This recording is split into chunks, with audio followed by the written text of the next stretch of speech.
What do you mean my account is overdrawn? That's impossible, I said, staring at my phone in mock surprise as Brandon's sister ranted about the rent money he'd promised her. He did what? When? I kept my voice steady, letting her believe I was just learning about my husband's betrayal. My name is Isla Thompson, and my husband Brandon just became one of the biggest mistakes of my life. But not in the way he thinks. That Sunday morning when I woke up to an empty bed and a cruel note on the fridge felt like a slap in the face, even though I'd been expecting it. Goodbye. Never loved you anyway. Real classy, Brandon. I'm a forensic accountant in Milwaukee, and I've spent the last 15 years tracking financial fraud for some of the biggest corporations in the Midwest. So when my own husband started showing signs of planning his great escape 3 months ago, let's just say he wasn't exactly dealing with an amateur. The first red flag was when he started asking about our retirement accounts, showing sudden interest in our finances after years of letting me handle everything. Then came the secret phone calls, the unexplained absences, and the way he'd change his computer screen whenever I walked into the room. Classic signs of someone planning to bolt. I'd seen it all before in my line of work. What Brandon never realized was that every suspicious transaction, every hidden purchase, every attempt to quietly move our money, I saw it all. Each step he took to try to rob me blind was documented, photographed, and sent straight to my lawyer. By the time he left that note, thinking he'd pulled off the perfect escape, I had already moved our savings, flagged our accounts, and prepared for every scenario he might try. So when the fraud alerts started flooding my phone that Monday morning, I couldn't help but smile. Brandon thought he was 10 steps ahead, but he had no idea he was walking straight into a trap of his own making. The phone kept buzzing with notifications, declined transactions, failed withdrawal attempts, frozen accounts. Each one was like music to my ears. My hand brushed against the folder marked "Just in Case" sitting on my desk, filled with months of evidence that would destroy not just his escape plan, but his entire future. As I listened to his sister's desperate voice on the phone, I almost felt sorry for him. Almost. You might think I was devastated, finding out my husband of 8 years never really loved me. But here's the thing about being a forensic accountant. You learn to see patterns. People think they're clever when they're hiding things, but money leaves a trail. Always. And Brandon? He left breadcrumbs everywhere. I met Brandon at a charity gala 6 years ago. He was charming, successful, or so he claimed, and seemed to have his life together.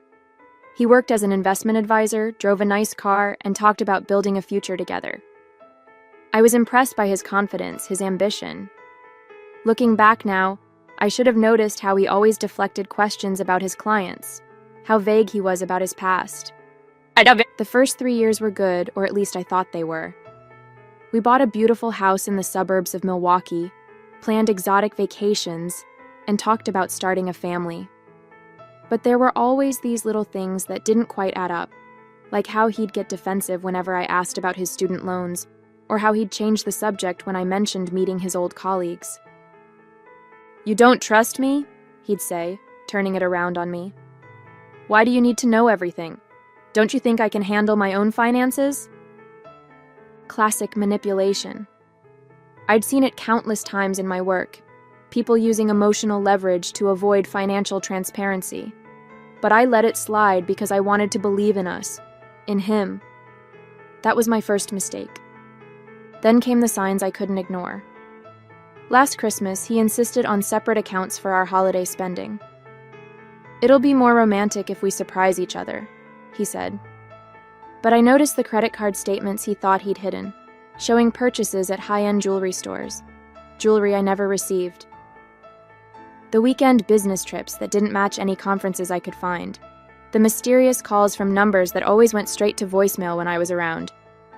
Most wives might have confronted their husbands immediately, but I'm not most wives.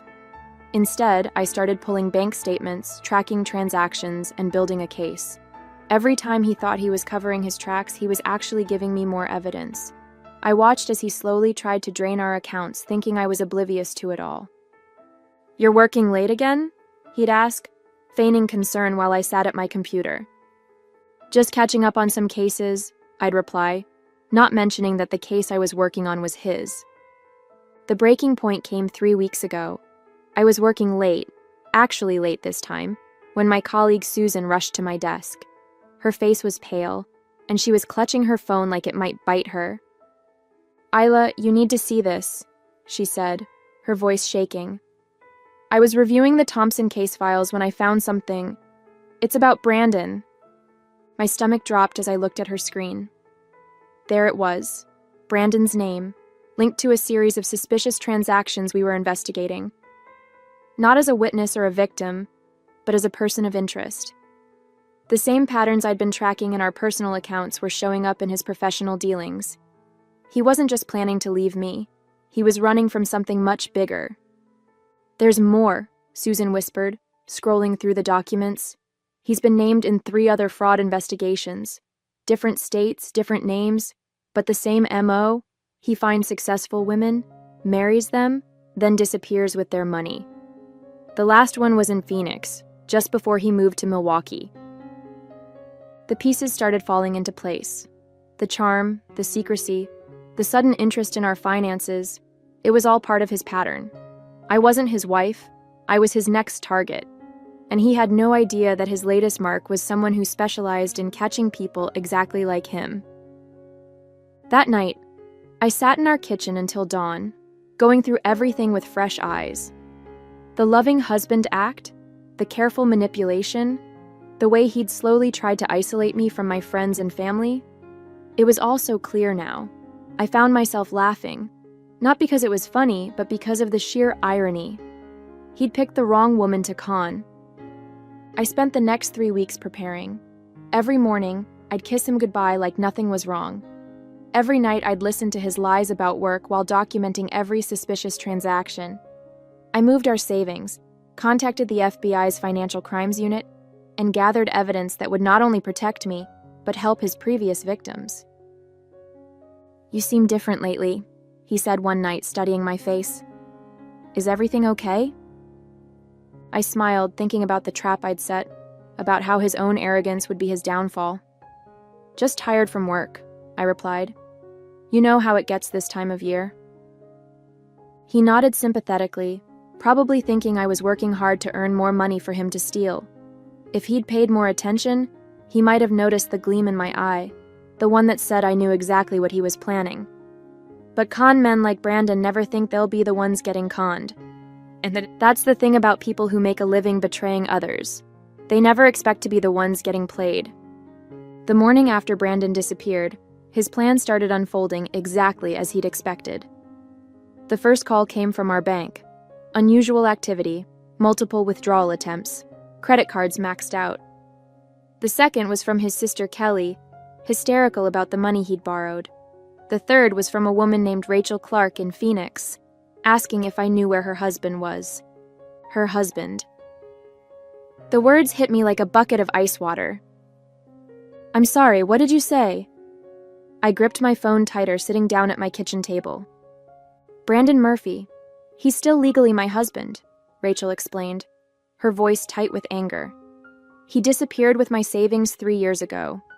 I've been tracking him ever since." I smiled despite myself.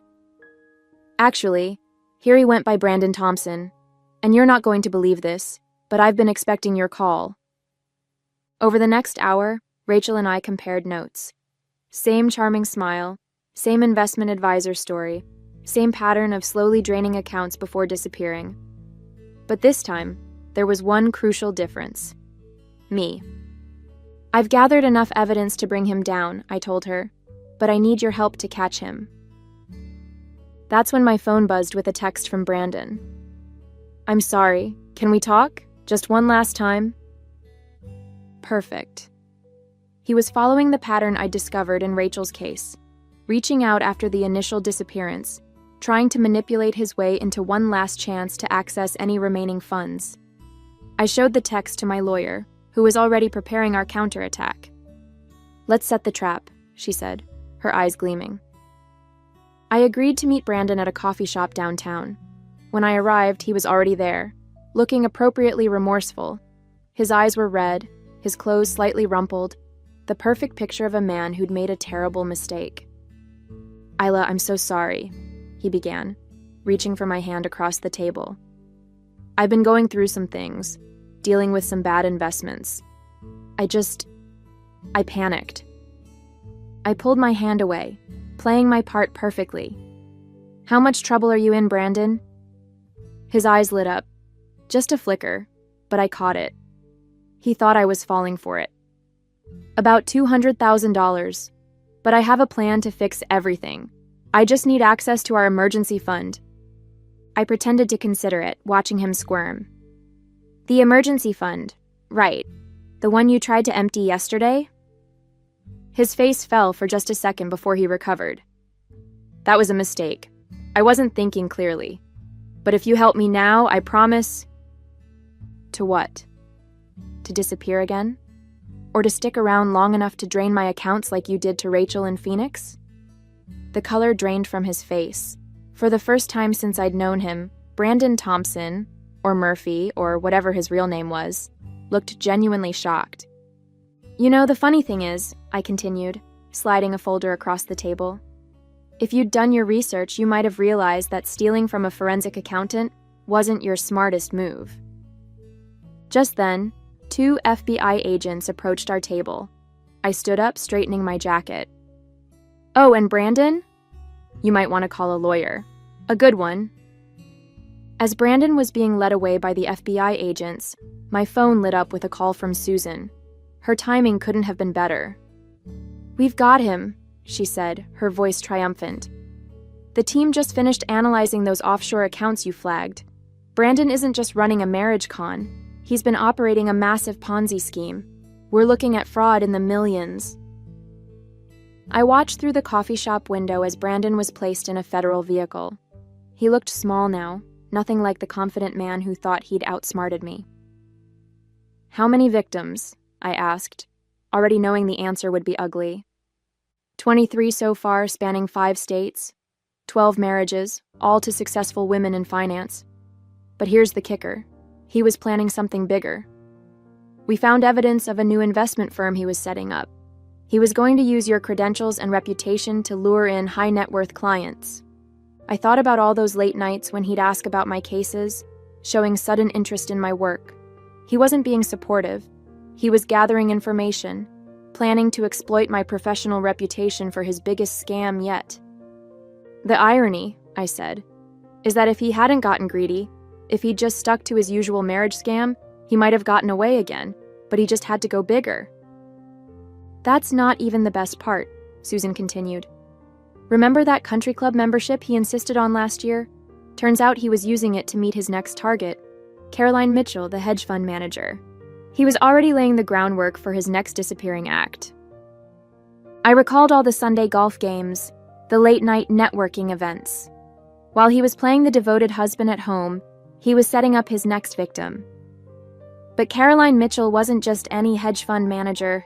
She was one of my closest friends, and she'd been working with me to document Brandon's every move for months. "Let me guess," I said. "Caroline gave you access to all their private conversations?" "Every email, every text, every recorded conversation in the club lounge. He literally handed us a blueprint of his entire operation while trying to seduce her. The guy practically wrote our case for us." I couldn't help but laugh. Brandon had spent months meticulously planning his exit, thinking he was the smartest person in the room. Meanwhile, every person he thought he was manipulating had been working together, building an airtight case against him. "Have you heard from his sister Kelly?" I asked, thinking about her frantic call this morning. "That's another interesting thread," Susan replied. "Turns out she's not his sister at all. She's an accomplice.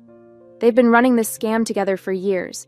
She plays the desperate sister to explain why he needs to borrow money urgently right before he disappears. She's being picked up in Chicago as we speak." I sat back in my chair, taking it all in. The scope of Brandon's deception was breathtaking, but so was his blindness. He'd been so focused on maintaining his lies that he never noticed the trap closing around him. "One more thing," Susan added.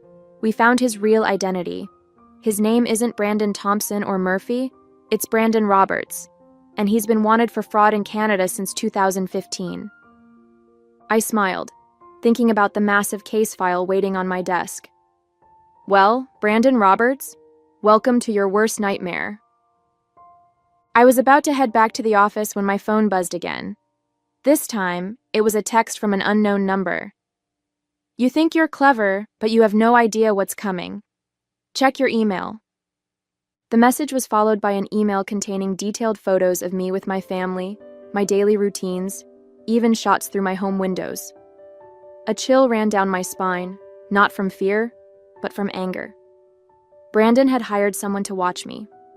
I forwarded everything to Susan and my lawyer, then made a call to the FBI agent in charge of Brandon's case. Agent Morrison? We've got another player in the game. Already on it, she replied. The photos were sent from an IP address we've been monitoring. James Foster, Brandon's former cellmate from a brief stint in Phoenix. He's been working as Brandon's muscle, threatening victims who get too close to exposing the scheme. I thought about Rachel Clark, wondering if this was why she'd waited so long to come forward. Where is he now? That's the thing, we can't locate him, but he's probably... Agent Morrison stopped mid-sentence. Hold on. There's movement on one of Brandon's frozen accounts. Someone's trying to access it from inside your house. My house. Where I'd left my laptop open. I called Rachel immediately. Is everything okay there? We have a situation, she whispered. Kelly's here. She must have had a key.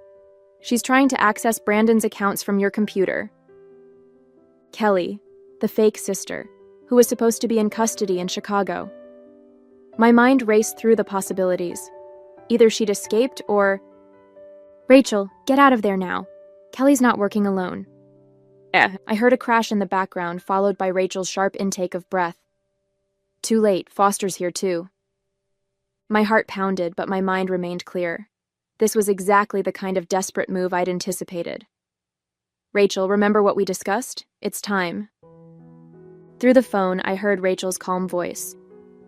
Hey Kelly, before you do anything stupid, you might want to look at what's on that screen. I smiled, knowing exactly what they were seeing. Every file, every account, every piece of evidence wasn't just stored on my laptop. It was being live-streamed to the FBI's servers. Plus, the whole house was under surveillance with agents stationed nearby. It's over, I heard Rachel say. Look outside. The sound of sirens filled the background as FBI agents swarmed my house. Within minutes, both Kelly and Foster were in custody, and Rachel was safe. I drove home to find Agent Morrison waiting for me. Quite a performance, she said. You knew they'd try something like this? People like Brandon, Kelly, and Foster, they always get desperate at the end.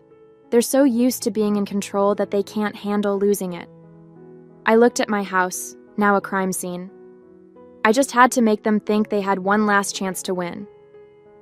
Well, with this attempted break-in and the threats, we can add witness intimidation and conspiracy charges to their list. Agent Morrison smiled. I'd say your trap worked perfectly. I thought about Brandon sitting in his cell, probably still believing he could talk his way out of this. He had no idea that his desperate final move had just given us everything we needed to ensure he'd never scam anyone again. 2 months later, I sat in the courtroom watching Brandon's world crumble around him. Gone was the confident smile, replaced by a look of utter defeat as the judge read out his sentence. Brandon Roberts, for multiple counts of fraud, identity theft, conspiracy, and witness intimidation, this court sentences you to 25 years in federal prison. I caught his eye as they led him away. For a moment, his mask slipped completely, and I saw the panic beneath. The man who'd written "Never loved you anyway" on a note in my fridge now faced a future where love was the least of his concerns. Kelly and Foster didn't fare much better. Both took plea deals, but they'd still serve significant time. As part of their agreements, they provided evidence against Brandon's entire network, exposing operations in 3 countries. Rachel sat beside me, squeezing my hand as Brandon's victims, my unexpected sisters in survival, stood one by one to share their impact statements. Each woman told a similar story of betrayal, but ended with the same note of triumph. We'd not only gotten justice, we'd gotten our power back. After the sentencing, Agent Morrison approached me with a smile. "The Bureau could use someone with your skills. Have you ever considered consulting for us?" I thought about all the other Brandons out there, all the scammers who thought they were too clever to get caught. You know what? I think I'd like that. Yeah. As I walked out of the courthouse into the bright Milwaukee sunshine, I felt lighter than I had in years. Brandon thought he'd destroyed me, but he'd only made me stronger. And now I had a new mission, ensuring he would be the last con man to underestimate a woman with a talent for numbers and a mind for justice. 6 months after Brandon's sentencing, I stood at a podium in a packed conference room at the FBI's Financial Crimes Division in Milwaukee. Behind me was a presentation detailing what they now called the Thompson case, though that wasn't his real name or mine anymore. I'd taken back my maiden name, wanting nothing to do with any of Brandon's aliases. The modern con artist doesn't use a gun, I told the room full of agents and analysts. They use trust, manipulation, and technology. But they all leave a trail. You just have to know where to look. The program I'd developed with the FBI was already showing results. 3 major romance scam rings had been busted in the past month alone. Rachel had become one of our most valuable consultants, her experience helping us understand how these predators chose their targets. After the presentation, I checked my phone to find a message from Susan. Another victim of Brandon's had been located in Vancouver. Unlike the rest of us, she'd lost everything: her house, her savings, her business. But this time, we could help her recover what was stolen. The forensic team had finally cracked Brandon's encrypted files, revealing accounts he'd hidden all over the world. I thought about that Sunday morning when I'd found his note, how he'd tried to break me with 5 cruel words.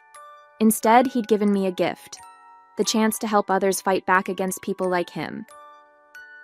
My new apartment overlooked Lake Michigan, and as I sat on my balcony that evening, I smiled at the irony. Brandon had spent his life taking things from strong women, but in the end, he'd inadvertently created something powerful: a network of survivors turned warriors, all dedicated to taking down men like him. Sometimes the best revenge isn't just surviving, it's thriving.